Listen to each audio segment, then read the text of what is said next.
nós lançarmos uma pedra, é nós irmos ao chão e nós começarmos a chorar a miséria e a derrota.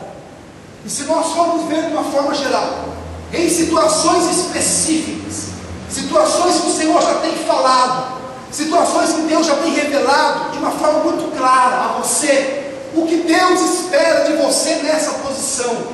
E o que é que nós fazemos? Nós temos a revelação, sabemos o que nós devemos fazer, saímos aqui, continuamos com as pedras e daqui a pouco estamos chorando porque nada acontece na nossa vida. Mas o Senhor quer mudar isso. O Senhor quer reverter a nossa posição, a nossa situação. É como nós falamos aqui, o Senhor vive e o Senhor vê todas as coisas. O Deus que nós servimos não é um Deus morto, é um Deus que conhece não só aquilo que estão fazendo para a sua vida, mas também conhece o propósito e o íntimo de cada coração.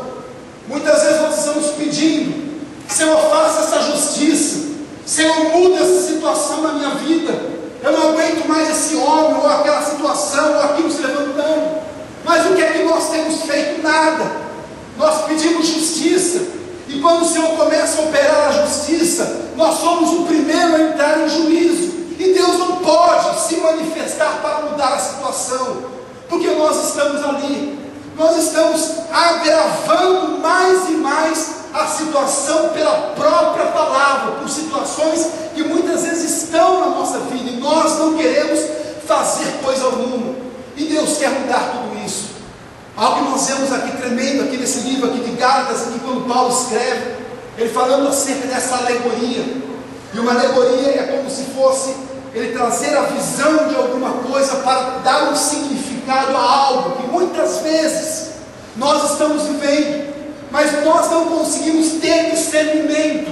E se nós formos ver isso, se sentarmos e começarmos a falar, nós vamos ver o quanto que a nossa justiça pessoal está fazendo nós entrarmos por um caminho, ou por uma cegueira, por um lugar, muitas vezes até sem volta, porque nós queremos que Deus faça segundo o nosso entendimento, e não é desse jeito. O Senhor vai operar, se o Senhor nos encontrar dentro daquilo que é a palavra de Deus. Agora nós vemos aqui quando Paulo ele começa a trazer aqui essa alegoria, fazer aqui esse paralelo entre uma situação e aquilo que está acontecendo. O apóstolo Paulo traz aqui uma verdade tremenda.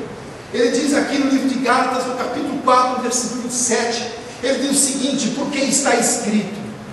E toda vez que você olha na Bíblia e vê lá porque está escrito, você pode ter certeza que o autor que está escrevendo aquilo, dizendo porque está escrito, ele está fazendo uma conexão entre a situação que está acontecendo em relação às situações do passado que Deus já operou e deu vitória. Então nós podemos dizer hoje, nós podemos chegar diante de Deus e falar: está escrito, o Senhor deu vitória a homens do passado e dará vitória a nós também. Então quando o apóstolo Paulo diz está escrito, ele está dizendo: olha, o que eu vou falar aqui é verdade, e já aconteceu, e Deus quer fazer isso acontecer na nossa vida. Nesse versículo 27 ele diz: está escrito, ó estéril, alegra-te. E como nós vemos ele falando ó estéril, alegra-te, ele está falando porque no passado, quantas mulheres estéreis que receberam a glória e o poder de Deus, e aquela esterilidade foi mudada em abundância, foi revertida uma situação. E quando o Senhor fala conosco hoje, para nós estarmos nos alegrando, o próprio Deus está dizendo: olha, nessa situação tua, naquilo que talvez seja uma agonia muito grande, que você possa estar olhando e falando: não tem mais jeito, a coisa acabou, o sentimento acabou, não tem mais como fazer. O Senhor está dizendo que tem e Ele vai fazer. O Senhor deseja apenas encontrar um lugar pequeno que seja no nosso coração, para que Ele possa entrar, para que Ele possa começar a mudar a nossa forma de ver, de agir, de pensar, porque o Senhor, Ele deseja fazer isso. Ele empenhou a sua palavra, e Ele diz a nós: estéril se alegre. Se o Senhor está falando assim para nós nos alegrarmos, é porque existe esperança para nós. Talvez se nós estivéssemos aqui pregando uma filosofia, talvez eu como aqui o palestrante, eu poderia falar muitas coisas boas, mas dentro de situações vai falar, bom, mas nessa situação não existe esperança.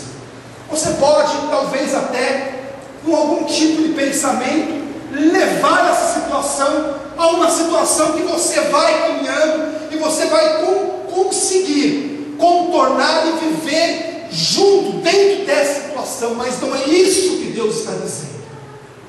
Deus está dizendo que Ele pode. Toda situação falida, acabada, arruinada, Deus pode transformar. Deus pode mudar isso.